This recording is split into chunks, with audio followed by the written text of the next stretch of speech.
Just a heads up before we begin. This episode contains graphic references to acts of violence. Listen with care. Previously on Very Scary People.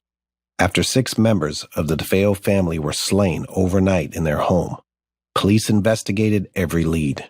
After the only living member of the DeFeo family led police to believe that the DeFeos might have been connected to the mob, the police looked into it. Folks in Amityville knew they were connected to the mob. But the mob leads, fascinating as they were, felt like a dead end.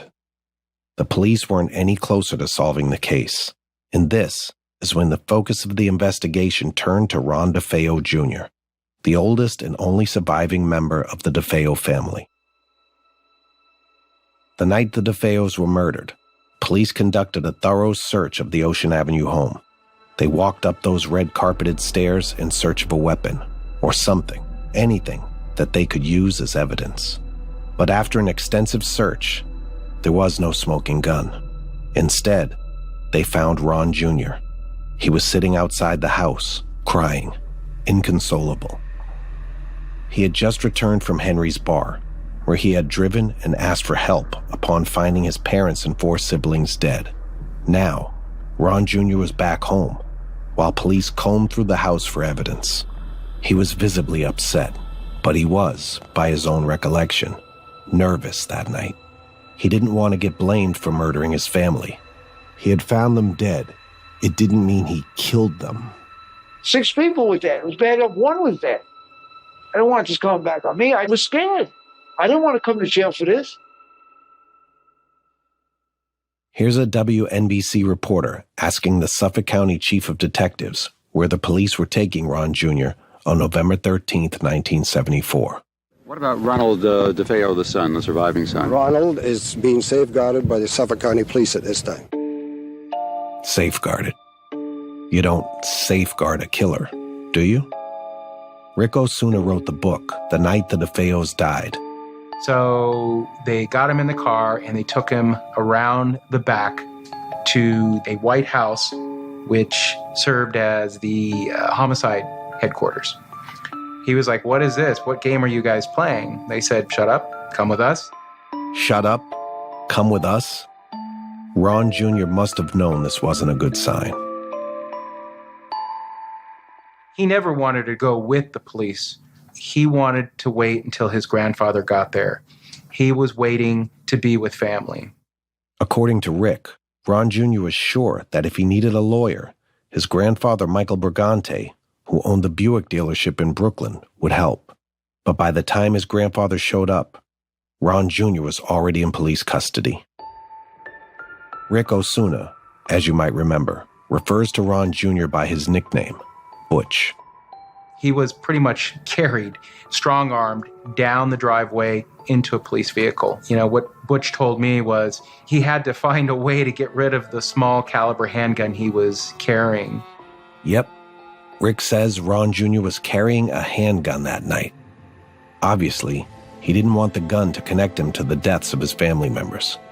So Rick says Ron Jr. stuffed it down the backseat cushion of the police car.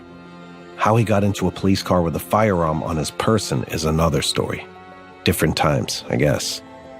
After securing Ron Jr. in the back of the squad car, the cops headed down to the 4th Precinct headquarters in Hauppauge. Taking him away, some said, was ostensibly for his own safety. The cops were worried the mob had something to do with the crime, and they wanted to protect the last living DeFeo. From HLN, this is Very Scary People, the Amityville Murders. I'm your host, Donnie Wahlberg. This is Episode 4, The Confession.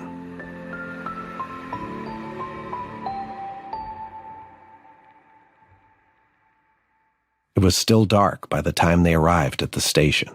The police version of events is that Butch, over the next 12 hours, was very cooperative. After spending up all night, he went to lie down, and during that time, the police had continued on their investigation. He lay down on the cold concrete floor of his cell and slept. Some hours later, the police came in, woke him up. And they read him his Miranda rights, and they officially told him that he was the suspect of his family's murder. Ron Jr. had fallen asleep a victim, someone to be safeguarded. He just found the bodies of 6 family members shot dead in his childhood home. Ron Jr. had been told he'd been brought to the police station for protection, and he woke up in a cell as suspect number 1. Here's Ron Jr. I'm a suspect. When I knew the position I was in, I told him a lot of things to get it up off me. When Ron Jr. woke up, the cops started by asking him what exactly happened over the past 24 hours. Here's what Laura DeDeo knows. In 1974, she was a producer for the TV station WNEW New York. She says when the police were interrogating him, Ron Jr. couldn't keep his emotions straight. He would go from saying, "I loved my family," and he was very visibly emotional, crying, "I'm afraid," and then he would switch to being defiant and critical. "My mother was a lousy cook." So was Ron Jr. actually just confused? Was he lying to cops? And why did he have a gun that night? At the station, Ron Jr.'s mood swings and polarized opinions of his own family painted him as unreliable. Sometimes he was putting family members down. Other times he was beside himself, an innocent victim of an atrocious and mysterious act. In the past 3 episodes of this podcast, we've explored the myriad questions that dog this case. And according to the coroner and the autopsy reports, they were not drugged, which is another big mystery here. Of course, there were mysteries about that, too, and contradictions, because they're all found in a certain position laying down. Why didn't anybody really wake up or try and defend themselves? And why didn't any of the neighbors hear? Why were they all found face down? Nobody has ever been able to explain that. And the big question remains, who committed the crime? But what if the answer was in plain sight the entire time?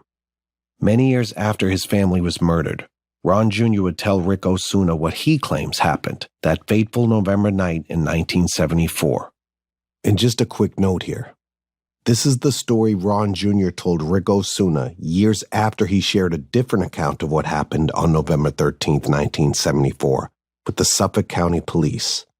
We'll come back to the original story, but we're telling you the version Rick Osuna believes to be true first, because it says a lot about what was going on with Ron Jr. back then. Here we go. Rick says Ron Jr. recalled things at the DeFeo household were not going well on November 12, 1974. There was drama between the oldest daughter, Dawn, and her parents, and things got heated. Dawn got so upset at her father because she wanted to go to Florida to live with her boyfriend. But Ron Sr. didn't want Dawn to move south with her boyfriend, William Davidge, and the situation escalated.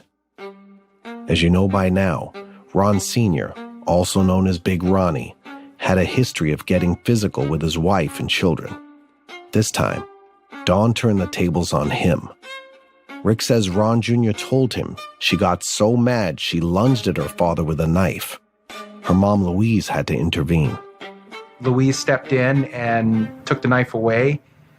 So Louise was always protecting Big Ronnie. According to Rick, Ron Jr. wasn't living in Amityville at the time, but in New Jersey.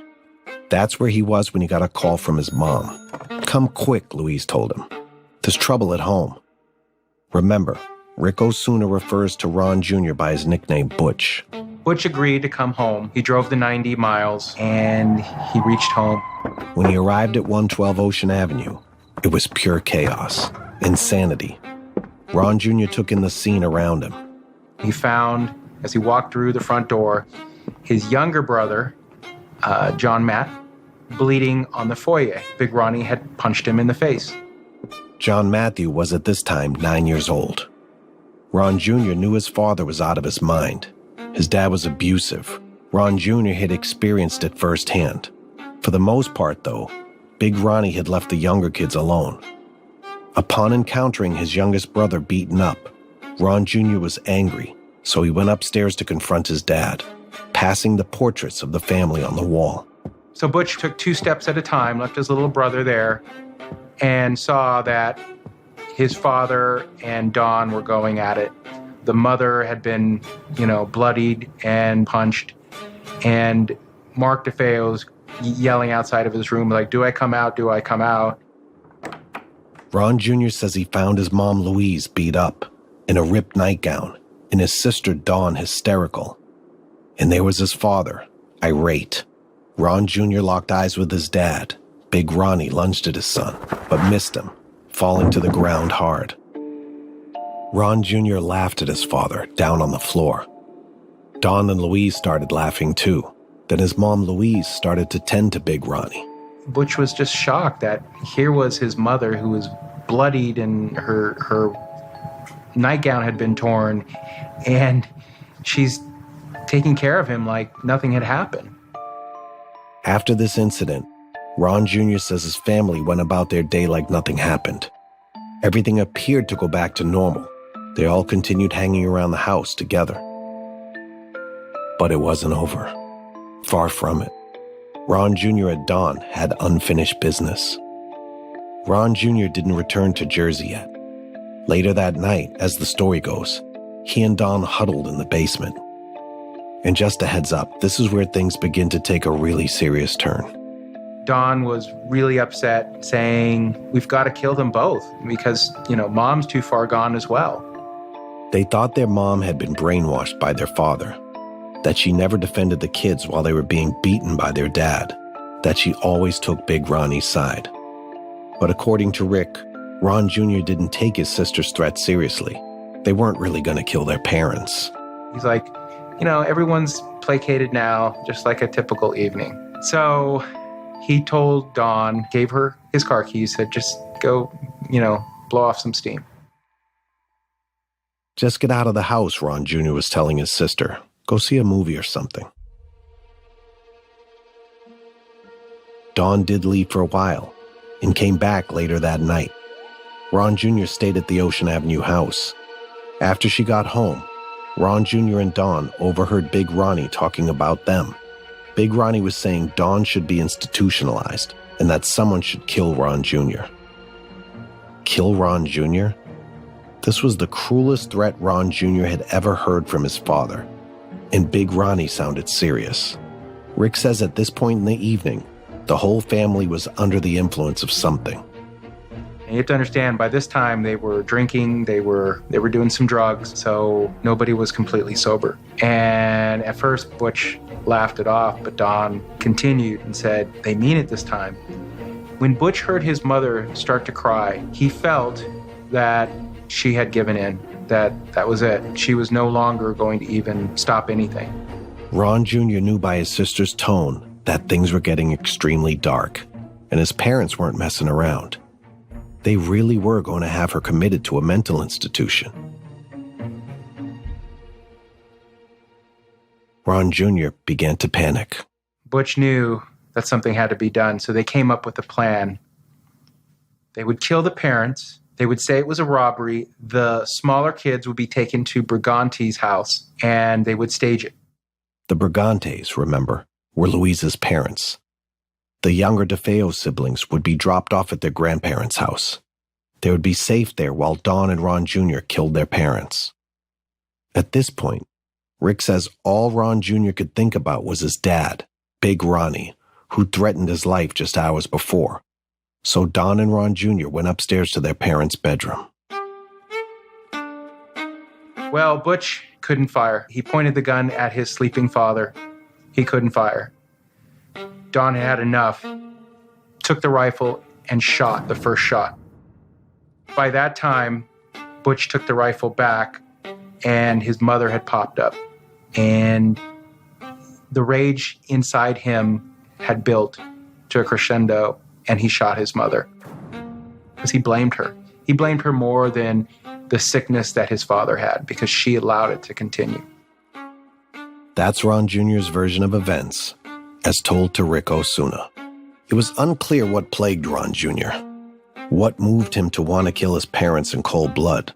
Maybe alcoholism, maybe mental illness, or pure frustration and retaliation to years of abuse.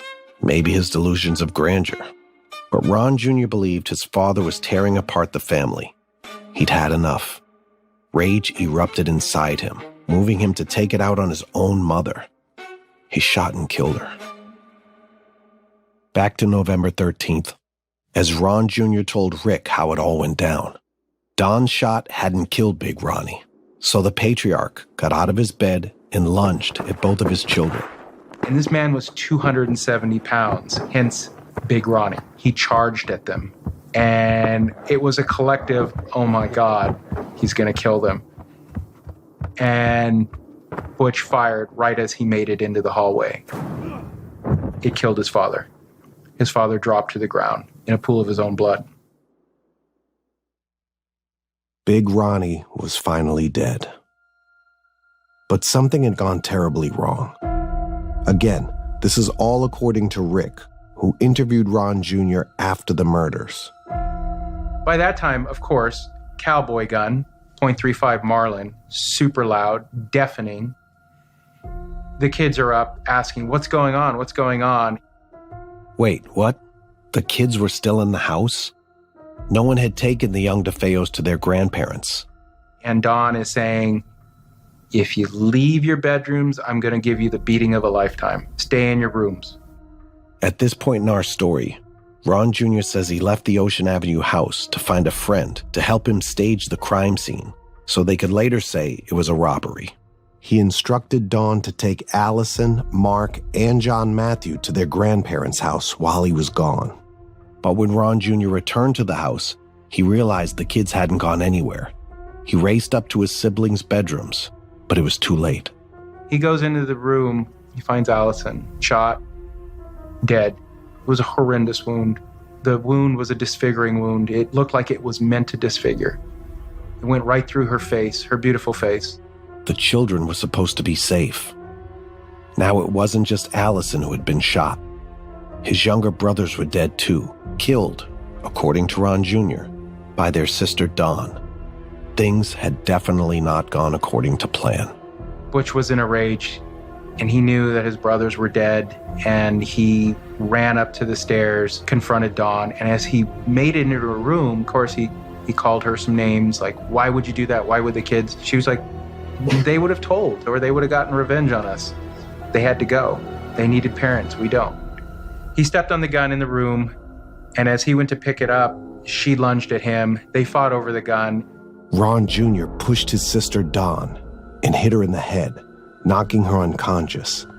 In a fit of rage, perhaps over the deaths of his siblings, he picked up the rifle one last time. And she was flat on the bed trying to get up, and I shot her. I thought I had shot her in the neck, but I had shot her in the head. And then when I realized what I did, I said, my God, I mean, it happened so fast, I never even knew what I did. But after what happened, it was like a nightmare. I'm looking at my mother and father dead. That's the way it went down. At least, according to Ron Jr., who shared his account of what happened on November 12th and 13th, 1974, with Rick Osuna. Ron Jr. would come back to this story and use it to try and convince the world that he didn't commit the murders alone. And for the record, Ron Jr.'s claim that his sister Dawn was involved was later found not credible in court. But as we mentioned earlier in this episode, Ron Jr. didn't tell police this version of the story right after being arrested. He never mentioned his sister Dawn's alleged role in the murders. When he was first being interrogated by detectives, Ron Jr. blamed the mob and then actually confessed to killing his family all on his own. He made it sound like a crime of passion, an impulsive act. Again, Laura DiDio. What Ronnie Jr. has said first seems to be the best and most believable, which is, it all happened so fast. Once I started, I couldn't stop. It happened so fast. Back to November 13th, 1974. So like I said, Ron Jr. would soon confess at the Hot Bog Station to the murder of his family. But there's a thing or two about the police in Suffolk County that I think you should know. By the time Ron Jr. came face to face with Suffolk County prosecutors, the DA's office had a pretty bad reputation. The homicide squad was investigated for dirty tactics, like beatings of suspects, forced confessions, and even in some cases, allegations of torture. Rick Osuna says a judge in Suffolk County even wrote the governor of New York about it to complain. Suffolk County It got so bad, long story short, the State Commission of Investigation finally came in, did a multi-year investigation of the DA's office and the homicide squad in the 80s. And several detectives, they were forced to resign, transfer, or retire. This is again according to Rick Osuna. I didn't believe it until I did my own investigation of Suffolk County. A judge later found, according to Rick, that detectives were lying under oath in some cases and lying about evidence. In my mind, there's no doubt that Butch wasn't tortured. He was definitely tortured by the Suffolk County police. Ron Jr. told Rick Osuna as much, that he was beaten and tortured by the cops. Under the forced spotlight of police officials, Ron Jr. may very well have felt compelled to confess. And they pretty much, for the next, 12 plus hours, they beat him, they tortured him, they wanted him to write a confession, and the beatings did not stop. What transpired was, over that long evening, several detectives took a turn on Butch. And finally, the key detectives were able to get Butch to cooperate more. He didn't want to be beaten any further. You should know, though, this came to light in 1997, when a district judge in New York wrote in a court opinion that, quote, no police officer used or threatened the use of physical force upon Ron Jr. at any time during his interrogation, unquote. Back to 1974. Suffolk County detectives were leading the questioning of Ron Jr. at the station that day, 48 hours after Ron Jr. allegedly found his family dead. At first, the detectives were approachable in their interrogation techniques. Laura DeDeo said they were almost soothing. Well, what happened? We want to protect you. We want to help you. What happened? The questioning went on for some time. And finally, Ronnie did break down and confess that he had killed the mother and the father. But it wasn't just his father and mother whom Ron Jr. admitted to killing that night. And they said, well, what about the rest? What happened? Why kill your 4 siblings? And he described how he stood there and he watched his little brother die. He watched the leg twitching. And that just makes your blood run cold. Ron Jr. then went on to spare no detail in laying out the events of that evening. He said that after he killed his family, he took a pillowcase from inside the house. Put his bloodied clothes in there. He got into his car and drove from Amityville to Brooklyn. Threw away his bloodied clothes into a sewer. And the rifle used to murder his family? He threw that into the canal.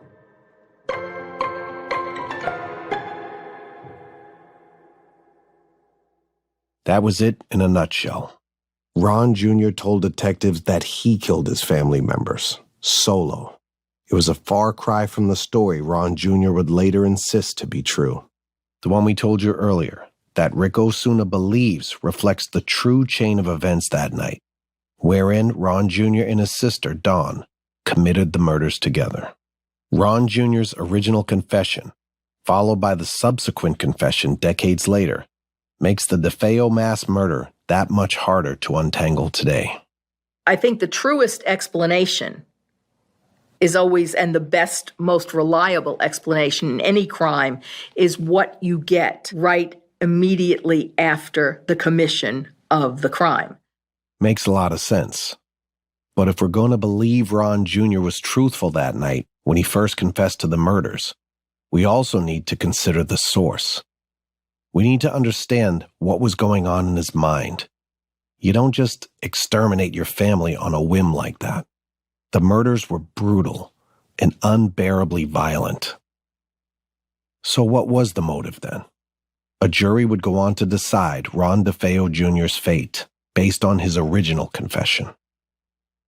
But first, detectives began to look at Ron Jr. more closely, analyzing all the factors and possible scenarios that could lead to him killing his family. Journalists like Laura DeDeo also started conducting serious investigative research into Ron Jr. He had access to an allowance of several $100s a week. He had a car. He had a boat. He flashed the money around, to get girls, make friends.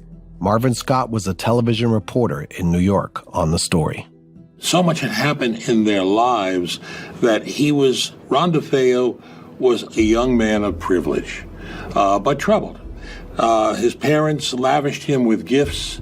They took him to a psychiatrist in hopes of calming him down. That didn't work. So they gave him more money. They bought him a $14,000 speedboat. But that didn't settle Ron.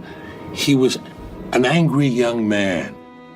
Ron Jr. may have come from privilege, but like we've talked about in previous episodes, Ron Jr. suffered from some pretty serious substance abuse issues.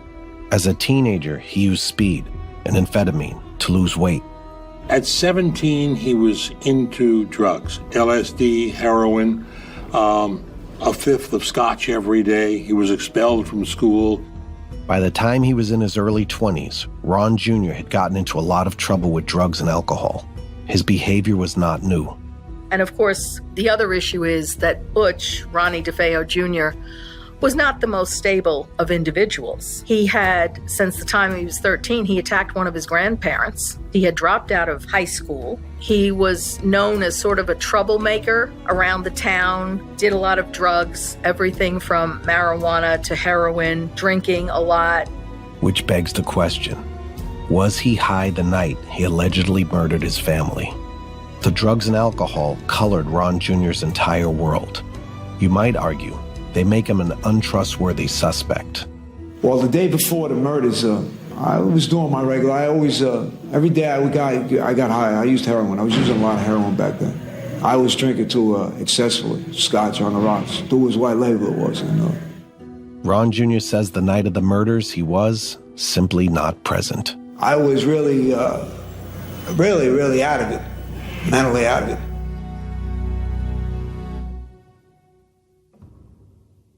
Remember Dr. Ziv Cohen? He's a psychiatrist who studied this case.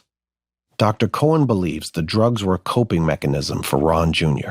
He's trying to numb himself from his emotional pain, but he's also trying to numb himself from his ongoing circumstances because he still was in a family where there was an abusive father. And I think it is significant that DeFeo, that his drugs of choice are not stimulants. He's not into cocaine. His drugs of choice are very soothing, depressive drugs like heroin and alcohol. Dr. Cohen believes Ron Jr. was abusing substances to deal with the abuse leveled at him by his father, who we've learned in the last few episodes could be very violent toward his wife and his kids. As a result of this abuse, Ron Jr. may have developed complex post-traumatic stress disorder, or PTSD. Complex PTSD is the result of repetitive trauma, usually from a young age. And that kind of PTSD is not from one discrete event. In a sense, the PTSD gets baked into the personality of the patient, or in this case, the defendant, the criminal defendant. And when you have that much trauma baked into your personality, you're going to have a person who is prone to all kinds of problems. Dr. Cohen believes Ron Jr. may have endured another kind of trauma too. Physical trauma to the head. So the other thing with DeFeo is that I think, he may very well have had some brain damage, and it doesn't have to be severe brain damage, the kind of brain damage that would be obviously apparent when you're talking to him. We're talking about a developing brain in a young child, and that brain is receiving enormous trauma. Essentially, that brain is a punching bag. Kind of like what happens to a football player's brain when he's tackled too many times on the field and gets a concussion. If Ron Jr. did get this kind of brain damage at a young age, it might explain why his story changed so dramatically over time. Here's Ron Jr. talking about fighting with Dawn the night he killed his parents. I grabbed the rifle and I took the rifle away from her and we got into a wrestling match. I was pretty hyped up and I picked her up and I threw it down. She got back up.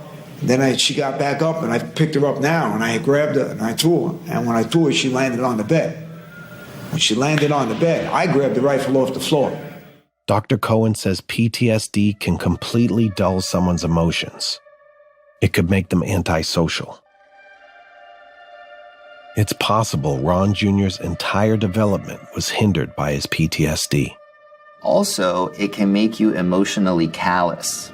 Okay, so if you have that kind of brain damage, it's not going to help you be an empathic person. Look no further than the media interviews Ron Jr.'s given since the murders took place, says Dr. Cohen. In them, he's sometimes distant, completely removed from the emotional toll most of us would take on after losing family to a tragic event. At times, he's even smiling or seems to find it funny. And he also is so preoccupied with the justification for the killings. He sometimes expresses regret that it happened, but he doesn't express remorse. So that level of callousness really points to psychopathy. Here's Ron Jr. again. It was a tragedy. I lost my whole family. Dr. Cohen's theory makes sense to Rick Osuna. If Big Ronnie hadn't been so violent, the DeFeo family might be alive today. Big Ronnie was an abusive husband, and it got worse and worse. Let's be frank, he was a very sick individual. If it wasn't for this sickness, the DeFeo murders would never have happened. He drove the family to the ultimate conclusion. He led them to their deaths. Ron Jr., whom remember Rick calls Butch, allegedly bore the brunt of the abuse to protect his younger siblings. It seemed to be that there was coming to a head the relationship between Butch DeFeo and his father, one way or the other. And you have to understand also that Butch DeFeo was very obedient to his father. He would get beaten up, he would take the beatings. Most of the time he'd take them so it would spare his siblings, Dawn and Allison and John and Mark. But the neighbors knew, even just from Big Ronnie brandishing a gun, that he was very capable of violence. Ron Jr.'s youngest sister, Allison, especially had a hard time with her parents' behavior. She didn't often bring friends over to the house because she would say that, her father and mother acted like animals and maniacs. One time, when Ron Jr. was about 22 years old, things did come to a head.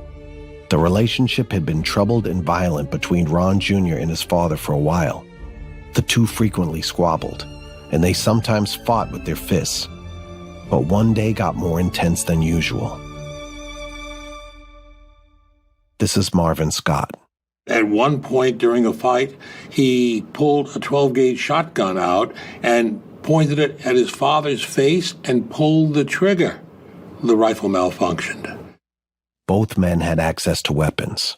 Ron Jr. had his own rifles, and Big Ronnie owned guns too. Evidently, Big Ronnie was an avid hunter. My theory is that Ronnie and his father had a terrible, terrible argument and fight. I think it was a reaction to that and the drugs. You cannot take those kind of drugs. Ron Jr. spoken out about the abuse he endured at the hands of his father. He was a violent man. I got beat up since the day I was born. I mean, I know if they told me, he took me out of a high chair and he threw me because I took a bowl of spaghetti and poured it over my head. I didn't want their love. I didn't want anything to do with them. How much abuse did you think I was going to take? The months leading up to November 13th, 1974, it seemed Ron Jr. was pushed closer and closer to his limit. He was straddling the edge, and it became a matter of survival. Here's Dr. Cohen again. In terms of his thoughts and feelings leading up to the murders, Ronnie DeFeo has said that there was an argument between him and his father, and that his father broke a pool stick on his head. And he also says that his mother was there and that she was egging the father on, and she was shouting, "Do it again."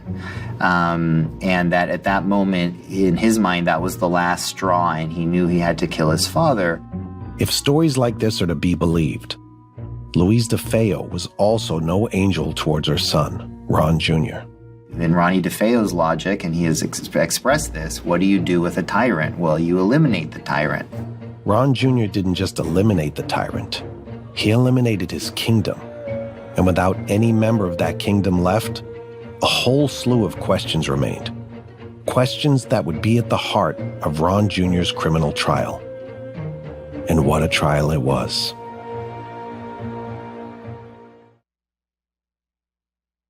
On November 16, 1974, Ron Jr. arrived at his arraignment at the 1st District Court in Hauppauge, Long Island. He wore blue overalls, which was at the time standard prison garb. As is standard practice in a multiple murder case, he was arraigned in only one of the killings, that of his 12-year-old brother Mark. The court agreed to let a physician treat DeFeo for injuries to his face, but it refused to allow a psychiatric examination for him. Here's Rick Osuna again. During his arraignment, they did a medical exam and found bruising throughout his body. And you have to understand that, granted, what the DA tried to show at trial was that bruising was from his father. Ron Jr.'s lawyer for the arraignment was Leonard Lenny Simons. Lenny, you asked the court to have a physician examine your client for injuries. Would you explain that? Yes, the defendant appears to have sustained an injury under his left eye, to his lips, and various other parts of the body which were not visible to me. Therefore, on that basis, the defendant had requested this morning that I ask the court to order an immediate physical examination, which the court has ordered and has granted. How do you think he was hurt? I have no idea. I don't care to comment on that at this time. Do you think it's possible the police might have beaten a confession out of him? I don't know what's possible. I'll have to talk to the defendant at a future time and ascertain what the background is. At the arraignment, 23-year-old Ron DeFeo Jr. was charged with second-degree murder and taken to a county jail in Riverhead to await his trial. Ron Jr. would soon have to face his own demons. Police in Suffolk County, New York, have charged 23-year-old Ronald DeFeo Jr. with the execution-style murders of his parents, 2 brothers, and 2 sisters. The bodies were discovered Wednesday night at the family home in Amityville, Long Island. The case is expected to go to the grand jury on Monday. At that time, the district attorney will enter evidence in all 6 murders. Would a jury find Ron Jr. guilty, or would they set him free? It was surreal because he looked just like any other person. He didn't look like this mass murderer. And, I took the oath that I wasn't biased either way, and I wasn't. And I just said, let me listen and see what the story is. And assuming he did do it, was Ron Jr. possessed by something outside of himself that made him a killer? Or were his actions deliberate, premeditated? It also came down to the fact that Ronnie, after he committed the murders, very coolly took a shower, got out of his bloody clothes, calmly went back into the bedrooms to retrieve the spent shell casings from the rifle. So he had his wits about him. That's next time on Very Scary People. Very Scary People, The Amityville Murders, is hosted by me, Donnie Wahlberg. It's a production of HLN in collaboration with Neon Hum Media and is based on an original series created by CNN executive producer Nancy Duffy. At CNN, our senior producer is Sabina Ryman. Our producer is Allison O'Brien, and our executive producer is Abby Fentress Swanson. Alexander McCall leads audience strategy for our show, and Jameis Andrist designed our artwork. From Neon Hum Media, our executive producer is Jonathan Hirsch. Kate Mishkin is our producer, and our associate producers are Chloe Chobel and Navani Otero. Our editor is Stephanie Serrano. Samantha Allison is our production manager. Sam Baer and Josh Harn are our mix engineers. Theme and original music composed by Asha Ivanovich. Additional music came from Blue Dot Sessions and Epidemic Sound. Special thanks to Tara Lawrence, Michael Reyes, Courtney Coop, Tamika Balance-Kalasny, Ashley Lusk, Robert Mathers, Christian DeChateau, Lisa Namaro, and John Dianora.